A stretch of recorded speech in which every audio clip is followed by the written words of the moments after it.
ali ja sam to možda mogao da predosjetim s obzirom 4 treninga koja su oni odradili ovaj puta. Zaista je ovako bilo, ovakav je ritam bio. Ja sam od njih samo tražio ono što je bilo na treningu da prenesu na utakmicu. Još jednom čestitam i mogu da kažem da sam ponosan na njih.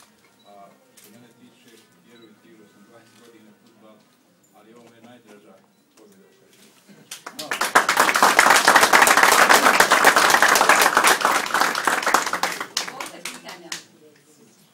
Gospodine Sušiću, istu rečenicu sličnu ste rekli jučer na press konferenciji, kažete večeras Milan se zviždava reprezentaciji. Samo podsjećanja radi, na ovom stadionu u gradu se za reprezentaciju živi i rodi se reprezentacija. Ne, slušajte.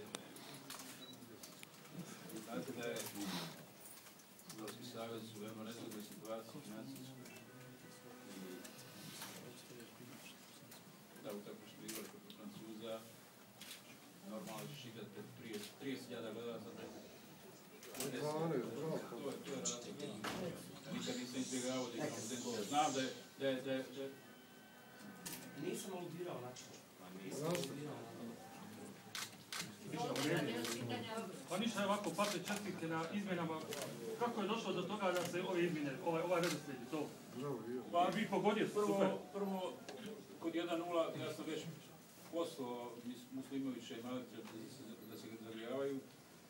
Bilo je predviđeno da Muslimović uđe možda i ranije kada je Vjeda dao gol, normalno sam malo sačekao. A onda, što se tiče Maletića, to je igrač koji ide brz. Probijali smo s lijeve strane dosta puta u prvom i drugom poluvremenu, samo s desne strane malo manje. Znao sam u jednom trenutku možda da će Rulić da padne možda fizički, realno išao gore dole.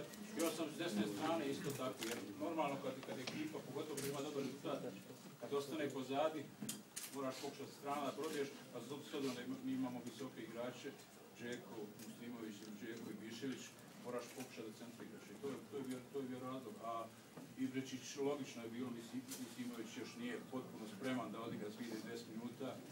Odigrao je veoma dobro, 75-80 minuta kako je igrao i logično je bilo da Ibrečića ubacim jer je to isto igrač koji može da ulaskom da riješi utakmicu. Selektore, spomenuli ste Lulića, da li mislite može da je on igrač utakmice? Ja ne bih večeras izdvajao jednog igrača, mislim da su momci odigrali fenomenalno i zaista kažem još jednom, ja se ponosan sam na njih. A što se tiče Lulića, vi sami znate, ja kad sam ga prvi put pozvao, stavio sam ga da igra i od tada je stalni ili zamjenjivi reprezentativac. Selektore, bilo da je rezultat bio 0-1 i da početak drugog poluvremena malo sudijske neke odluke nisu stišle na malo. Je bilo strah? Bilo je strah, normalno. Jedna ekipa povede 1:0, vodi u poluvremenu 1:0, znaš da ste već 2 puta pobijedili, ovdje 2:0 i 3:0.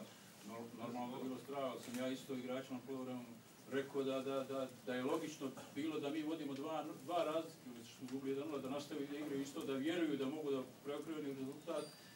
I oni su zaista vjerovali do zadnjeg minuta, sve su dali od sebe i zaista ja im još jednom čestitam.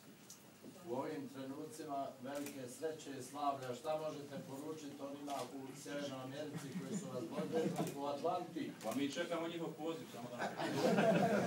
Ja sam spreman. Meni čak i vize ne treba.